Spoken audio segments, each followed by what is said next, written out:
اعوذ باللہ السمیع العلیم من الشیطان الرجیم بسم اللہ الرحمن الرحیم الحمدللہ رب العالمین والصلاۃ والسلام علی سید الانبیاء والمرسلین خاتم النبیین وآلہ الطیبین الطاہرین ولعن اللہ علی اعدائہم اجمعین من یوم ظلمہم الی یوم الدین اما بعد فقط قال اللہ سبحانہ وتعالی فی القرآن الحکیم بسم اللہ الرحمن الرحیم شہر رمضان الذی انزل فیہ القرآن ھدی للناس وبینات من الھدی والفرقان۔ السلام علیکم ورحمۃ اللہ وبرکاتہ۔ ایک بار پھر آپ حضرات کی خدمت میں حاضر ہیں۔ کل سے جو سلسلہ ہمارا شروع ہوا ہے، آج اس کا یہ دوسرا دن ہے، اور کل تھوڑا سا ایک کمی رہ گئی تھی، وہ تھی آواز کی کمی۔ بہت سے لوگوں نے شکایت کی کہ وہ آواز جو ہے وہ اس میں بڑی دقت آ رہی تھی اور بہت دھیمی آواز تھی، تو وہ کل کے لیے معذرت خواہ ہے، اور آج تھوڑا سا انتظام بہتر کرنے کی کوشش ہم نے کی ہے، اور یہ ہمارے فرض صاحب ہیں، موجد صاحب ہیں، جو اس پروگرام کے انہوں نے آرگنائز کیا پروگرام کو، پروردگار کی توفیقات میں اضافہ کریں۔ ان لوگوں نے کوشش کی ہے کہ آواز کو بہتر کیا جائے، تو بہرحال آپ بتا دیجیے گا آواز آج صحیح ہے کہ نہیں ہے، تو اگر نہیں ہوگی تو پھر سے بہتر کرنے کی کوشش کی جائے گی۔ اور یہ ہمارے اس پہ آئی ڈی کے علاوہ آپ مہدی ٹی وی گوتم پوری گروپ ہے فیس بک پر، اس پر بھی آپ یہ لائیو پروگرام دیکھ سکتے ہیں، اور اس کے علاوہ لائیو چل رہا ہے، آپ اس پہ لائیو دیکھ سکتے ہیں۔ اور اس کے علاوہ یوٹیوب چینل بھی ہے مہدی ٹی وی گوتم پوری دہلی، اس یوٹیوب چینل پہ بھی آپ یہ پروگرام دیکھ سکتے ہیں، اور اس چینل کو سبسکرائب بھی آپ کر سکتے ہیں، تاکہ جتنے بھی پروگرام ہم اس پہ ڈالیں تو فوراً آپ کو اس کا نوٹیفیکیشن مل جائے۔ تو بہرحال یہ ساری باتیں تو اس کے تھی، اب اپنے جو ہمارا اصل عنوان ہے اس پر آتے ہیں۔ قرآن مجید ہمارا عنوان جو ہم نے جو ٹاپک قرار دیا ہے وہ تفسیر قرآن، اور قرآن کے بارے میں ذرا سا بات آج کر لی جائے آپ حضرات سے کہ قرآن کی تعریف کیا ہے، قرآن کسے کہتے ہیں، قرآن کی ڈیفینیشن، قرآن کی پریبھاشا، قرآن کی تعریف کیا ہے، قرآن کسے کہا جاتا ہے۔ تو قرآن پروردگار عالم کا وہ معجز نما کلام ہے جسے اس نے اپنے آخری نبی حضرت محمد مصطفیٰ صلی اللہ علیہ وآلہ وسلم پر بذریعہ جبرائیل نازل کیا، جس کا پڑھنا، جس کا تلاوت کرنا ثواب ہے، اور جس کی ابتدا سورہ مبارکہ الحمد سے ہے اور اختتام سورہ مبارکہ والناس پر ہے۔ یہ ہے قرآن، اور قرآن مجید تقریباً 23 سال میں یہ قرآن نازل ہوا ہے، اور کل 114 صورتیں ہیں قرآن میں، 30 پارے ہیں، 114 صورتیں ہیں، اور جو 114 صورتیں ہیں قرآن مجید کی، ان صورتوں کو 2 حصوں میں تقسیم کیا گیا ہے۔ قرآن کے کچھ سورے وہ ہیں کہ جو مکی سورے کہلاتے ہیں، اور قرآن کے کچھ سورے وہ ہیں جو مدنی سورے کہلاتے ہیں، یعنی حضور سرور کائنات کی جو حیات طیبہ ہے، جو تقریباً بعد اعلان رسالت تقریباً 13 سال مکے میں اور 10 سال مدینے میں، یعنی 13 سال مکے کے اندر جو قرآن مجید کے سورے نازل ہوئے انہیں مکی سورے کہا جاتا ہے، اور جو 10 سال جو مدینے کی زندگی ہے جو وہاں پر نازل ہوئے ان سوروں کو مدنی سورے کہا جاتا ہے۔ ان کی تعداد اگر دیکھی جائے تو تقریباً 28 سورے ایسے ہیں کلام الہی کے، 28 کہ جو مدنی سورے ہیں۔ اس کے علاوہ جتنے بچے 28 114 میں 28 مائنس کر تقریباً 86 سورے، 86 صورتیں قرآن مجید کے وہ ہیں جو مکی سورے ہیں۔ اور قرآن مجید کو کئی نام سے یاد کیا گیا ہے، جیسے قرآن کو الکتاب، الفرقان، المجید، التنزیل، الہدیٰ، الرحمہ، احسن الحدیث، الحق، الہدیٰ، الکتاب، الفرقان، متعدد نام سے کلام الہی کو یاد کیا گیا ہے۔ اور قرآن میں جہاں بھی الکتاب لفظ آیا وہاں سے مراد قرآن کو لیا گیا ہے۔ تو یہ مختصر سا تعارف تھا قرآن مجید کا جو آپ حضرات کی خدمت پیش کیا گیا۔ تقریباً 114 صورتیں، اور مشہور قول کی بنا پر جو قرآن کی آیتیں ہیں وہ تقریباً 6666 آیت جو مشہور قول ہے، 6223 پر الگ الگ بھی باتیں ہیں، لیکن جو مشہور قول ہے وہ یہی ہے کہ 6666 کل آیتیں ہیں کلام الہی کے اندر۔ اب قرآن مجید چونکہ عربی زبان میں نازل ہوا، اور ہمارا عنوان جو ہے وہ تفسیر قرآن، قرآن کی تفسیر۔ تو تفسیر قرآن مجید دیکھیں تفسیر کے لغوی معنی کیا ہے، پہلے ہم جانیں کہ تفسیر کے ڈکشنری میں اور لغت میں تفسیر کے معنی کیا ہے۔ تو تفسیر کے لغوی معنی ہے چہرے سے نقاب ہٹانا، یہ لغوی معنی ہے۔ ڈکشنری میں جو معنی ہے اگر آپ دیکھیں تو یہ ہے کہ چہرے سے نقاب ہٹانا، جو لغوی معنی ہے تفسیر کے۔ تو کیا اس کا مطلب یہ ہے کہ کیا قرآن مجید کے چہرے پہ کوئی نقاب پڑی ہوئی ہے کہ جسے ہٹایا جائے اور جس کی تفسیر کی جائے؟ تو یاد رکھیے گا کہ قرآن کے اوپر کوئی نقاب نہیں پڑی ہوئی ہے، بلکہ نقاب ہماری عقل و شعور کے اوپر پڑی ہوئی ہے۔ نقاب ہماری جو ہوش کی نگاہیں ہیں ان کے اوپر نقاب پڑی ہوئی ہے، تو ان کو ہٹانا مقصود ہے۔ تفسیر کے ذریعے ان کو ہٹایا جائے، ان کو، تاکہ جو مفاہیم ہیں قرآن مجید کے وہ مفاہیم ہمارے سامنے آئے اور جو قرآن مجید نے کہنا چاہا وہ ہمارے سامنے آئے۔ تو تفسیر کے معنی نقاب ہٹانا، نقاب چہرے قرآن پہ نہیں ہے، بلکہ قرآن کے اگر دیکھا جائے تو ایک تو ظاہراً قرآن جو ہے وہ نور مبین ہے اور ہدایت کی کتاب ہے، تمام مخلوقات کی ہدایت کے لیے یہ کتاب نازل ہوئی ہے۔ لیکن اس کے علاوہ اگر دیکھا جائے تو اور متعدد پہلو ہیں قرآن مجید کے، اور اگر آپ تفاسیر بھی دیکھیں تو مفسرین نے جو تفسیر کی ہے تو کسی کے یہاں پر جو ہے وہ احادیث کی بنیاد پر تفسیر کی گئی، تاریخ کی بنیاد پر، اخلاق کی بنیاد پر، طبعی بنیاد پر متعدد اساس رکھی گئی ہے قرآن مجید کی تفسیر کی، کہ جس پر قرآن مجید کی تفسیر کی گئی ہے۔ اور قرآن مجید کی تفسیر متعدد اساس اس پر رکھی گئی کہ جس کے ذریعے سے قرآن مجید کی تفسیر کو کیا گیا ہے۔ اور قرآن مجید کی تفسیر جو ہے وہ سلسلہ اگر دیکھا جائے تفسیر کا، کہ قرآن مجید کی تفسیر کا سلسلہ یہ کہاں سے شروع ہوا، اس کی ابتدا کہاں سے ہوئی ہے؟ تو ابتدا تو اگر دیکھا جائے تو یہ خود حضور سرور کائنات صلی اللہ علیہ وآلہ وسلم کے زمانے سے ہی ہے، اسی وقت سے قرآن مجید کی تفسیر کا سلسلہ شروع ہو گیا۔ چونکہ آپ دیکھیں کہ جب قرآن کی آیت نازل ہوتی اور حضور قرآن کی آیت کو پڑھ کے سناتے تو پوچھا جاتا کہ اس آیت سے مراد کون ہے، کس لیے آیت نازل ہوئی ہے، اور اس آیت سے شان نزول اس کا کیا ہے، اور وہ قرآن مجید کی تفسیر میں یہ تو بتایا جاتا ہے کہ اس کا شان نزول کیا ہے، قرآن سے مصادیق اس کے کیا ہے، اس سے مراد کیا ہے قرآن کی آیت سے۔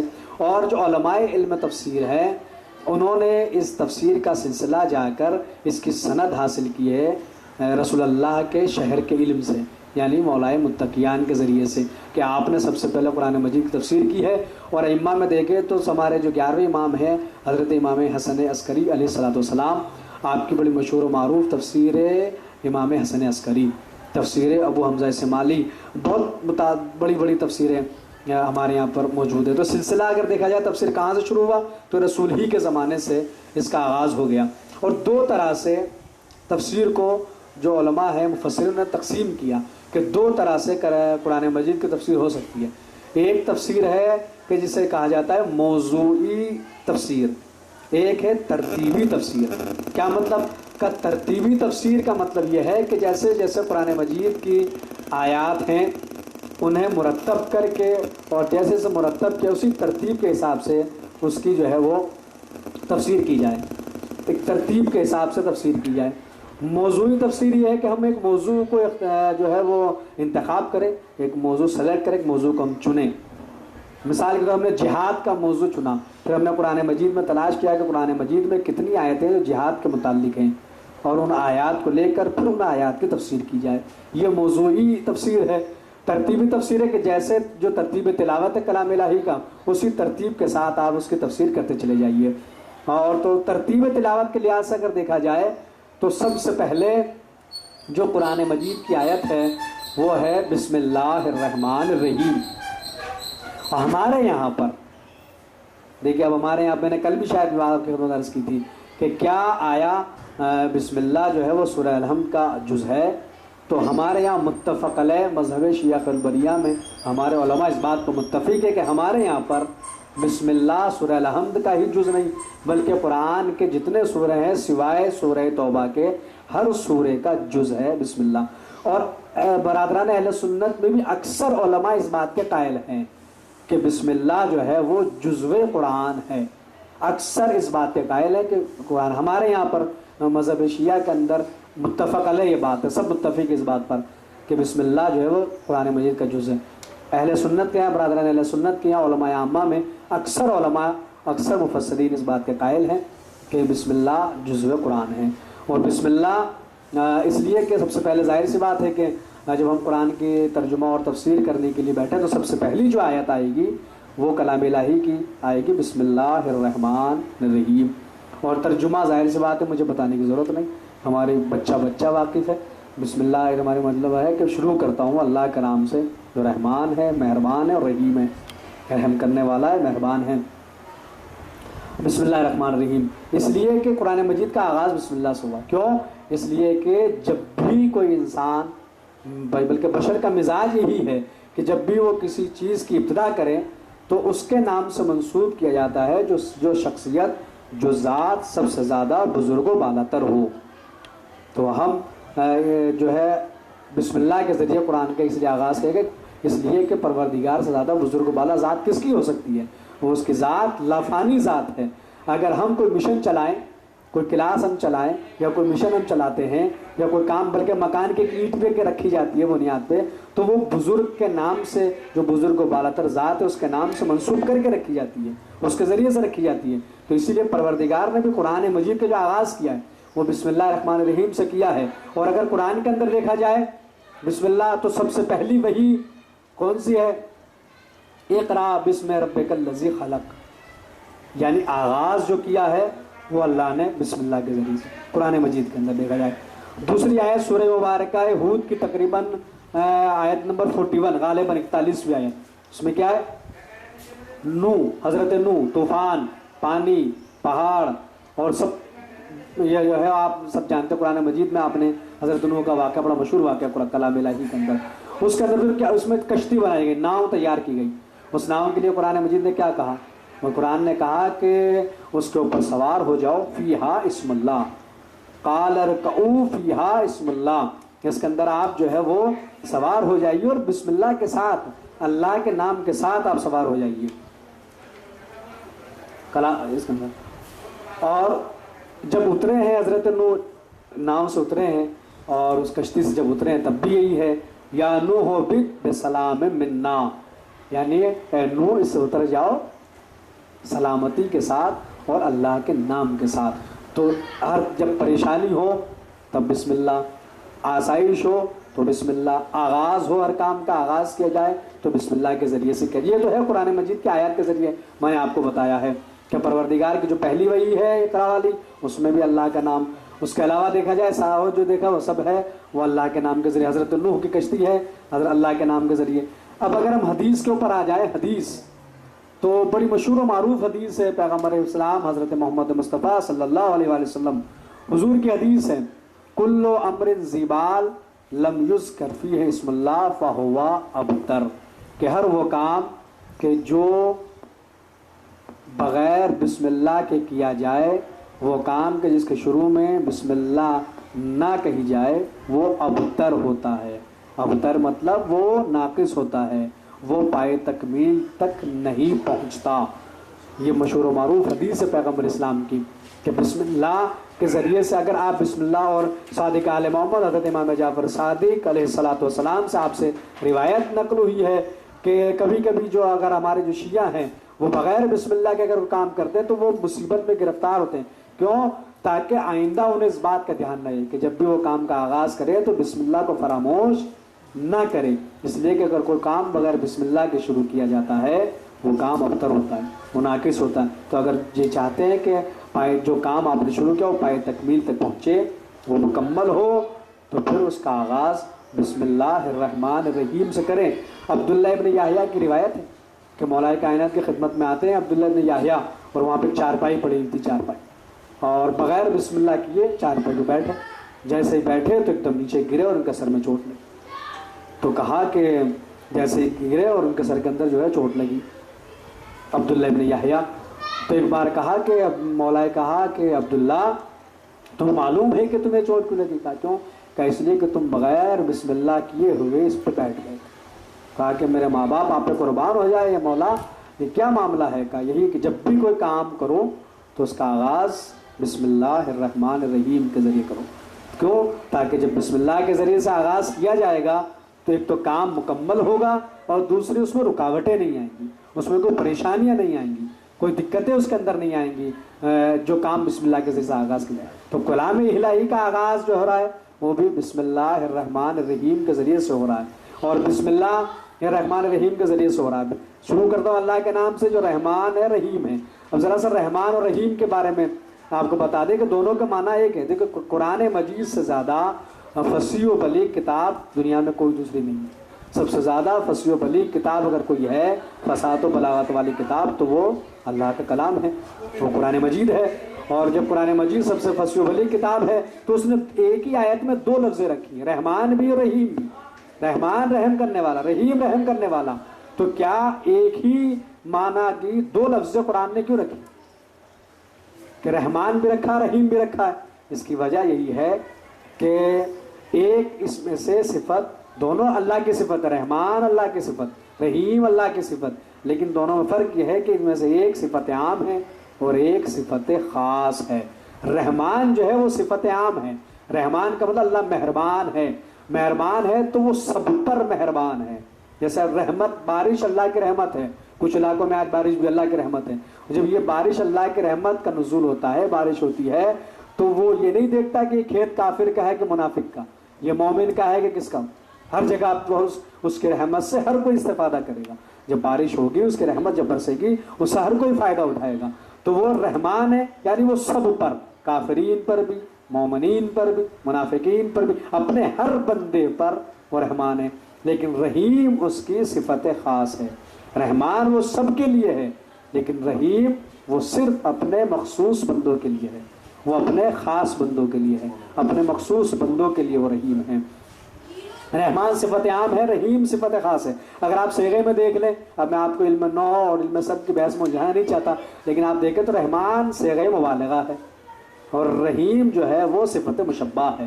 اور جو صفت مشبہ اس کا خاصہ یہ کہ اس میں دوام پایا جاتا ہے، اس میں ثبات پایا جاتا ہے، اس میں دوام پایا جاتا ہے صفت مشبہ میں۔ تو رحیم صفت مشبہ ہے، رحمان صیغہ مبالغہ ہے، تو صیغہ مبالغہ ہونا ہی اس بات کی دلیل ہے کہ اس میں حکم جو ہے وہ عمومی حکم پایا جاتا ہے، اور صفت مشبہ ہونا اس بات کی دلیل ہے کہ اس میں خصوصی حکم پایا جاتا ہے۔ وہ اس میں خاص ہے اور صفت خاص ہے اور وہ صفت عام ہے۔ پیغمبر اسلام حضرت محمد مصطفیٰ صلی اللہ علیہ وآلہ وسلم کی آپ کی مشہور و معروف حدیث اور روایت نقل کی گئی ہے کہ آپ نے فرمایا کہ اللہ کی رحمت کے 100 ابواب ہیں، اللہ کی رحمت کے 100 دروازے ہیں، 100 باب ہیں۔ اس میں سے صرف ایک دروازہ ایسا ہے کہ جو اس نے نازل کیا، اس نے کھولا ہے تمام مخلوقات کے لیے۔ کب باقی 99 دروازے، کب باقی 99 دروازے اس نے اپنی رحمت کے اپنے مخصوص بندوں کے لیے رکھے ہیں۔ 100 دروازے رحمت کے، ان میں صرف ایک دروازہ، باقی 99 دروازے اس نے مخصوص رکھے اپنے خاص بندوں کے لیے۔